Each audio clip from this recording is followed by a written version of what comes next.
उत्तर प्रदेश में जिला पंचायत अध्यक्ष के पदों के निर्वाचन के लिए शनिवार को उम्मीदवारों ने अपना नामांकन पत्र दाखिल किया। हालांकि 18 जिलों में एक ही उम्मीदवार के मैदान में होने से उनका निर्विरोध चुना जाना तय है। ये जिले मेरठ, गाजियाबाद, गौतम बुद्ध नगर, बुलंदशहर, अमरोहा, मुरादाबाद, आगरा, इटावा, ललितपुर, झांसी, बांदा, चित्रकूट, श्रावस्ती, बलरामपुर, गोंडा, गोरखपुर, मऊ और वाराणसी है।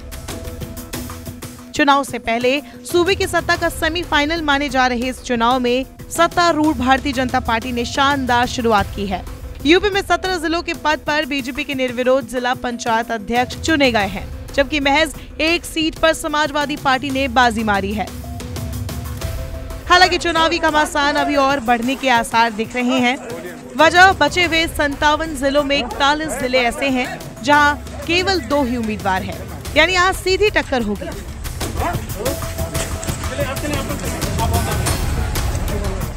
इतना तो साफ है कि 57 जिलों में चुनाव के जरिए ही जिला पंचायत अध्यक्ष चुने जाएंगे, जबकि 11 सीटें ऐसी हैं जहां पर त्रिकोणीय मुकाबला होगा।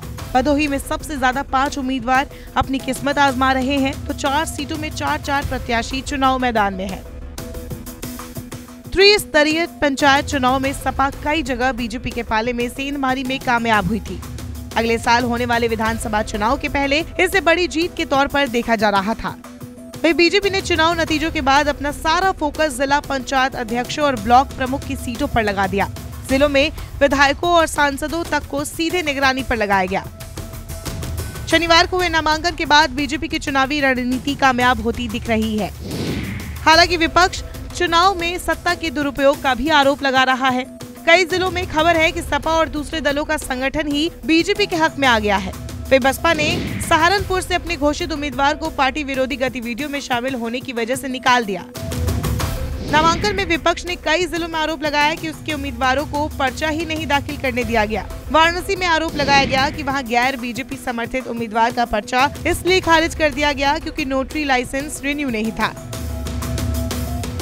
ऐसे में जिन बचे हुए 57 जिलों में चुनाव होने हैं, वहां मोर्चेबंदी शुरू कर दी गई है। बीते दिनों इसी मामले पर खुद सपा अध्यक्ष अखिलेश यादव ने भी ट्वीट किया था। उन्होंने लिखा था, गोरखपुर और दूसरी जगह जिस तरह भाजपा सरकार ने पंचायत अध्यक्ष के चुनाव में समाजवादी पार्टी के प्रत्याशियों को नामांकन करने से रोका है, वो हारी हुई भाजपा का चुनाव जीतने का नया प्रशासनिक हथकंडा है। भाजपा जितने पंचायत अध्यक्ष बनाएगी, जनता विधानसभा में उन्हें उतनी सीट भी नहीं देगी। दिल्ली से सटे गाजियाबाद में भी समाजवादी पार्टी के कार्यकर्ता होटल कंट्री इन के बाहर धरने पर बैठे नजर आए।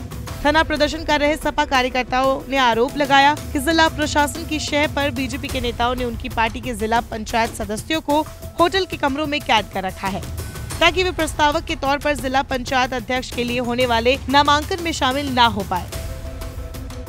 अब हालांकि देखना होगा इस सत्ता के सेमीफाइनल में कौन शह देता है और कौन मात खाता है।